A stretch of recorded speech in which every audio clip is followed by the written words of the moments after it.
हरे कृष्ण। आने वाले 16 मई 2026 को ज्येष्ठ मास की अमावस्या है। दक्षिण भारत में इसको वैशाख मास की अमावस्या कहेंगे। नाम और मास दिखने में अलग अलग हैं, लेकिन जो लाभ होने वाला है वह एक ही प्रकार का होने वाला है। 16 मई 2026 इसी दिन शनि जयंती भी है और इसी दिन वट सावित्री व्रत भी है, जो अमावस्या के दिन रखा जाता है माताओं बहनों के द्वारा अपने पति की लंबी आयु के लिए। देखिए, अमावस्या शुरू हो जाएगी 16 तारीख को सुबह से ही 5 बजे के आसपास शुरू होगी और रात भर रहने वाली है 1-1:30 बजे तक। तो पूरा दिन ही अमावस्या का योग है। इसके अंदर कुछ कुछ मुख्य चीजें हमको ध्यान में रखनी चाहिए। शास्त्र कहते हैं कि मासेक दिवसे दर्श श्राद्ध व्रता नरः तृप्यन्ति पितरो येषाम ते धन्यः स्वर्गगामिनः। इसका अर्थ है कि जो मनुष्य प्रत्येक महीने के एक विशिष्ट दिन यानी अमावस्या पर अपने पितरों का श्राद्ध अथवा तो तर्पण कर लेता है और उससे उसके पितृ तृप्त होते हैं, तो वह मनुष्य धन्य है, वह स्वर्ग को प्राप्त करता है। देखिए, स्वर्ग, हम परलोक के स्वर्ग की तो बात कर रहे हैं, लेकिन यहाँ पर भी स्वर्ग हो जाता है महाराज, जो लोग पितरों को नियमित तर्पण आदि अर्पण करते हैं। तो ठीक है ना। तो हर अमावस्या पर शास्त्र कहते हैं कि पितरों को अवश्य जल से तृप्त करना चाहिए। तो कैसे तर्पण करना चाहिए? सबसे पहले मैं आपको बता दूं कि एक लोटा लेना, उसके अंदर काला तिल डाल देना, कुशा मिले तो कुशा डाल देना, फिर लोटे को सामने रख के गीता जी के 7वें अध्याय का पाठ कर लेना, दक्षिण दिशा की ओर मुख करके अर्पित कर देना। ठीक है। इस तरह से गुरु जी के द्वारा बताए गए इस उपाय को जरूर करिएगा। इससे शनि दोष से मुक्ति भी मिलती है और पितरों की कृपा भी बरसती है। जय शनिदेव।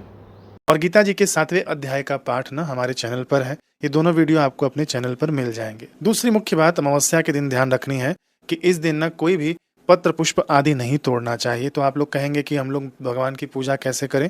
तो आप लोग माली के यहाँ से ले सकते हैं अथवा तो खरीद कर आप लोग ले आइएगा और उससे आप लोग पूजन कर लीजिएगा। एक और बात है कि यदि आप पितरों को जल देते हैं, उसके अंदर एक तुलसी पत्र भी होता है ना, तो पितरों को इससे अखंड तृप्ति मिलती है। तो तुलसी पत्र डालना ना भूलिएगा, लेकिन अमावस्या के दिन नहीं तोड़ना चाहिए। पहले का भी तुलसी पत्र रखा हुआ आप लोग डाल सकते हैं। तुलसी जी बासी नहीं मानी जाती हैं। ठीक। तीसरी बात अमावस्या पर आपको ध्यान देने योग्य है कि दूसरे का अन्न खाने से आपको बचना चाहिए। शास्त्र कहते हैं कि अमावस्या नरो यस्तु परान्नम भुंजते तस्य मास कृतम, यानी जो अमावस्या के दिन दूसरे का अन्न खाता है ना, उसके 1 महीने का पुण्य अन्नदाता को मिल जाता है, जिसका वह अन्न खाता है। ठीक। लेकिन इसके अंदर आपको संशय होगा कि क्या हम इस दिन अपने घर का भी नहीं खा सकते, रिश्तेदारों का नहीं खा सकते? रिश्तेदारों का आप लोग खा सकते हैं ना, जो आपके सगे संबंधी हैं उनका आप लोग खा सकते हैं। लेकिन कहीं भंडारा लगा हो वहां जाकर आप खाएं, कहीं मंदिर में चल रहा हो भंडारा, वहां पर आप लोग जाकर खाएं, तो ये हमारा पुण्य नाश करने वाला योग बना देता है। ठीक है ना। अथवा तो कहीं पर भी आप जा रहे हैं, मान लीजिए शादी ब्याह में यदि आप जाते हैं, तो वहां पर कुछ ना कुछ दक्षिणा अर्पित करके ही अन्न ग्रहण करना चाहिए। इससे दोष नहीं लगता है। ठीक है। अब आगे अगली बात यहाँ अमावस्या पर ध्यान देने योग्य है कि इस दिन ना आप लोग हवन कर लेना। हवन जरूर करना चाहिए, जरूर जरूर करना चाहिए। इसमें भी आपको 15 मिनट लगेगा। हवन करने से क्या लाभ है कि इसके अंदर ग्राम देवता, स्थान देवता है ना, कुल देवता अथवा तो कुल देवी इस हवन के माध्यम से संतुष्ट रहते हैं। जहां पर हम लोग रहते हैं ना, वहां पे स्थान देवता अपना कार्य करते हैं। ठीक है ना। फिर उसके बाद जिस नगर में, जिस ग्राम में रहते हैं, वहां वहां के देवता होते हैं। तो ये जो आप हवन करेंगे अमावस्या वाला 10 मिनट का, तो इसके अंदर ये सभी लोग तृप्त हो जाते हैं और इनका कृपापूर्ण आशीर्वाद हमारे पूरे परिवार पर बना रहता है। ठीक है। तो अमावस्या हवन विधि बाय योगीराज मनोज आप सर्च करना यूट्यूब पर, ये वाला वीडियो भी आपको मिल जाएगा। तर्पण का देख लेना वीडियो और हवन वाला वीडियो देख लेना, और हर अमावस्या को आपको करना चाहिए। ठीक। अब आते हैं हम लोग शनि जयंती पर। देखिए, शनि जयंती है, ये ज्येष्ठ मास के अमावस्या पर निर्धारित की गई है शनि जयंती। तो यही वाली ये जयंती है जो अभी हम लोग मनाएंगे 16 मई 2026 को। देखिए, शनि देव का पूजन ना अपने घर में मूर्ति लाकर नहीं करना चाहिए। पहले ही मैंने आपको बता दिया। पिछले वर्ष भी पूछा था लोगों ने कि क्या हम शनि देव का फोटो ले आए, मूर्ति लाए, अपने घर में लाकर करें? नहीं। जब ब्राह्मण देवता आते हैं तो नवग्रहों की स्थापना कराते हैं, उस समय पूजन और विसर्जन कर दिया जाता है।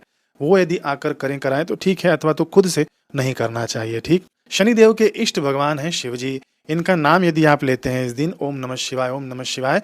और ध्यान से सुनिएगा क्या चढ़ाना है आपको शिवलिंग पर। एक लोटे में थोड़ा सा गंगा जल ले लेना, उसके अंदर कच्चा दूध डाल देना और काले तिल मिला देना। ठीक है। 3 चीजें आपको करनी है, एक तो गंगा जल, कच्चा दूध और काला तिल। ये आपको तांबे के लोटे में नहीं लेना है। तांबे के लोटे के अलावा आप स्टील में भी ले सकते हैं इस दिन, क्योंकि शनिदेव के निमित्त हम अर्पित कर रहे हैं ना, तो चल जाएगा। स्टील में ले लेना आप लोग। फिर उसके बाद भगवान शिव जी के ऊपर ओम नमः शिवाय करते हुए आप लोग अर्पित कर देना। घर में यदि शिवलिंग रखा हुआ आपने तो उस पर भी अर्पित कर सकते हैं, और यदि मंदिर में जाकर करना चाहें तो मंदिर में भी किया जा सकता है। अब देखिए, ये तो हो गया एक कृतज्ञता व्यक्त करना शनिदेव के इष्ट देवता के प्रति, तो इससे भी शनिदेव की हमको सहानुभूति मिल जाती है। अब शनिदेव की पूजा हम कैसे करें? शनिदेव की पूजा के निमित्त आपको क्या करना है कि सरसों का तेल लेना है। आपके आसपास कहीं पर शनि मंदिर हो तो आप लोग जाना और सरसों का तेल अभिषेक करके आ जाना शनिदेव के ऊपर। वहां पर सरसों के तेल का एक दिया जला देना। और जब अभिषेक करना चाहिए ना, तो हमेशा मंत्र सहित अभिषेक करना चाहिए। ऐसे नहीं कि तेल लेकर गए और ऐसे ही उड़ेल कर चले आए, नहीं, मंत्र सहित भाव होना चाहिए। तो मंत्र आपको स्क्रीन पर दिख जाएगा, ओम शम शनिश्चराय नमः, ओम शम शनिश्चराय नमः। यह कहते हुए आप सरसों के तेल से अभिषेक कर दें। सरसों के तेल का दिया जला देना मैंने आपको बता दिया, और साथ में शनि देव का मंत्र यदि आप पढ़ सके तो वो भी आपको स्क्रीन पर दिख जाएगा।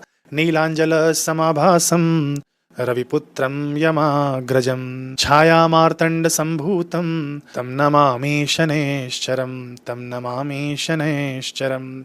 ये तो मंत्र है, यदि आप इसे बोल सकते हैं तो बोलिएगा, नहीं तो 1 मिनट का वीडियो है, देखने में 10 से 15 मिनट लगेगा, लेकिन करने में आपको 5 से 7 मिनट लगेगा। इतना सभी लोग कर लेना। कब करना है? सुबह सुबह आप लोग कर लेना, स्नान आदि करने के बाद कर लेना, लेकिन ध्यान रहे बिना खाए पिए किया जाता है। पितर लोग आपका ना स्वीकार नहीं करते हैं। जब आप कुछ खा पी कर करते हैं ना तर्पण, तो वो स्वीकार नहीं करते हैं। इस बात का ध्यान रखना। कई लोग ना दोपहर में तर्पण करते हैं, अच्छी बात है, करिए, लेकिन यहाँ तक आपको उपवास रखना पड़ेगा तर्पण करने के लिए। नहीं तो सुबह सुबह आपने स्नान किया, सूर्योदय हो चुका है, तो आप लोग तर्पण कर सकते हैं। ये आप लोग करना मत भूलिएगा, क्योंकि इस दिन का किया हुआ आपका तर्पण करोड़ों गया जी में जाकर तर्पण करने से भी अधिक पुण्य देने वाला है। देखिए, शास्त्रों में ऐसे ऐसे गूढ़ रहस्य छुपे हुए हैं, भले ही आपको पहले नहीं पता हो, लेकिन अभी तो पता चल गया है ना, तो जरूर आप लोग इसके अंदर लग जाना और पितरों को अपना मानकर, अपना हितैषी मानकर ये सब करना चाहिए। आगे शास्त्र कह रहे हैं कि जो इस दिन जल का घड़ा दान करता है, यो दद्याच मधो दर्श सपानियम करीरकम श्राद्धम च भक्ति संयुक्तम कुरुते च कुलोद्धृतिम। जो इस दिन जल का घड़ा दान करता है और भक्ति पूर्वक श्राद्ध करता है, वह अपने कुल का उद्धार कर लेता है। 1 पीढ़ी 2 पीढ़ी नहीं, पूरे कुल का उद्धार हो जाता है। तो देखिए महाराज, हम लोग तो तर्पण कर लेंगे, लेकिन ये जो बात आ रही है कि इस दिन मिट्टी का घड़ा दान करना चाहिए, तो ये हम लोग कैसे करेंगे? आजकल शहरों में कौन लेगा मिट्टी का घड़ा? अथवा तो गांव भी आजकल एडवांस हो गए हैं, वहां पर भी कौन लेता है मिट्टी का घड़ा? तो देखिए, आज के समय में विशेष करके शहरों में ना आजकल लोग आरओ लगा के रखते हैं, फिल्टर पानी पीते हैं। तो देखिए महाराज, शास्त्रों में ना जल कुंभ दान का मूल उद्देश्य क्या था? मूल उद्देश्य वैशाख मास में जो भीषण गर्मी पड़ती है ना, तो प्यासे को शीतल जल उपलब्ध कराना था। ठीक है, समय और परिस्थिति के अनुसार दान का स्वरूप बदल सकता है, लेकिन उसके पीछे का भाव वही रह जाता है।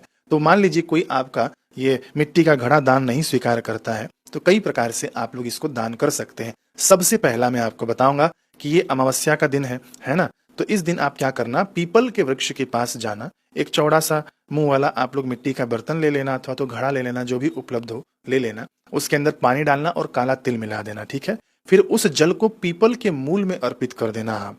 ठीक, फिर उसके बाद उस पात्र को भर के वहीं रख देना, ताकि पशु पक्षी उस जल का पान कर सके। इतना समझ में आ गया? ये भी आपका दान हो गया। अब दूसरा देखिए कि सार्वजनिक स्थानों पर, जैसे कि कहीं पे मेहनत करने वाले लोग हों, मजदूर हों, वहां पर आप लोग शरबत देकर आ सकते हैं। ठीक है, तीसरा हो गया मंदिरों में अथवा तो तीर्थ क्षेत्रों में आप लोग शरबत अथवा तो सादे जल का भी दान पान कर सकते हैं। देखिए, ये सब युक्तियां हैं जो जल दान करने की महिमा इस वैशाख मास में आता है। ठीक है, बाकी पीपल का जो मैंने जल का दान बताया है, वह आप लोग जरूर कर लेना, और हो सके तो पशु पक्षियों के लिए कहीं पर ऐसी व्यवस्था कर देना कि वे लोग भी आकर इस भीषण गर्मी में उस जल का पान कर सके। उनके अंदर बैठा हुआ परमात्मा तो जानता ही है, भले वे लोग पशु पक्षी किसी को आपको बोलने नहीं जाए कि फलाने व्यक्ति ने मुझे पानी पिलाया है, बहुत बड़ा अच्छा व्यक्ति है, भले भी बोलने ना जाए, लेकिन उसके अंदर भी तो अंतर्यामी देव बैठा है, वह सब कुछ देखता है, सब कुछ जानता है। देने वाला, लेने वाला, करने वाला, सब हिसाब वह रखता है। इसकी महिमा है शास्त्रों में, वैशाख मास में जो लोग जल दान करते हैं, इसकी महिमा है कि श्राद्ध और कुंभ आदि का दान करने वाले के लिए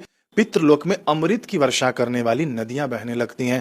अमृत की वर्षा करने वाली नदियां बहने लगती हैं। ये मैं कपोल कल्पित बात नहीं, जिसको भी शंका हो, स्कंद पुराण में जो मैं बता रहा हूँ, जस का तस लिखा हुआ है कि जो लोग इस मास में जल का दान करते हैं, उनके लिए पितृलोक में अमृत की वर्षा करने वाली नदियां बहने लगती हैं। तो देखिए, ये थी अमावस्या की जानकारी। अब हम लोग सावधानियां सुन लेते हैं। सावधानी आपको ये रखना है कि अमावस्या के दिन दूसरे का अन्न खाने से बचना है।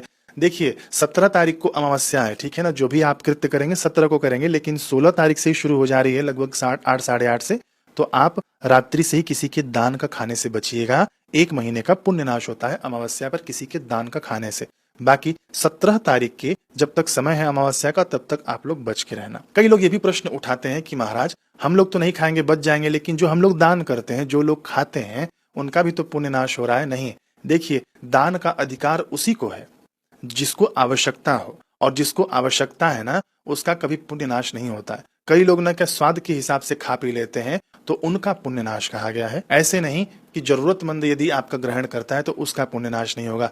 तो पुण्य हमको कैसे मिलेगा? हम दान करेंगे तो वो बैठा है ना देने वाला, आप उसका हिसाब मत रखिए, वो आपको देगा, कई गुना बना कर देगा। ठीक, कई ब्राह्मण देवता भी पूछते हैं कि हम लोग तो ब्राह्मण हैं, हमको लोग लाकर दे जाते हैं, हम लोग खाते हैं, तो क्या हमारा भी पुण्य नाश होगा? तो देखिए, यदि आप आचार्य के पद पर हैं, उनके यहाँ पर जजमन का चलता है आपका, तो बिल्कुल आप लोग ग्रहण कर सकते हैं। लेकिन यदि आप लोग के घर में कहीं नौकरी पेशा है, कहीं कुछ आप कर रहे हैं आजीविका के लिए, तो लेने से बचिएगा महाराज, क्योंकि जो दान का जो अन्न है ना, दान की चीज एक लोहे का चना है, उसको जल्दी पचता नहीं है, पचा नहीं पाएगा कोई। कैसे पचाएगा? लोहे का चना आप चबा कर देखिए, पचा लेंगे? नहीं ना। ऐसे ही दान की चीजों से बचना चाहिए जितना हो सके। आवश्यकता हो तो बिल्कुल आप लोग उसे ग्रहण कर सकते हैं। अब देखिए, दूसरी सावधानी है यहाँ पर कि कोई भी पत्र पुष्प आप लोग नहीं तोड़ना, तुलसी पत्र आदि नहीं तोड़ना चाहिए। आप ना एक दिन पहले तोड़कर रख लेना, क्योंकि जो तर्पण आप करेंगे उसमें तुलसी पत्र डाल देना चाहिए।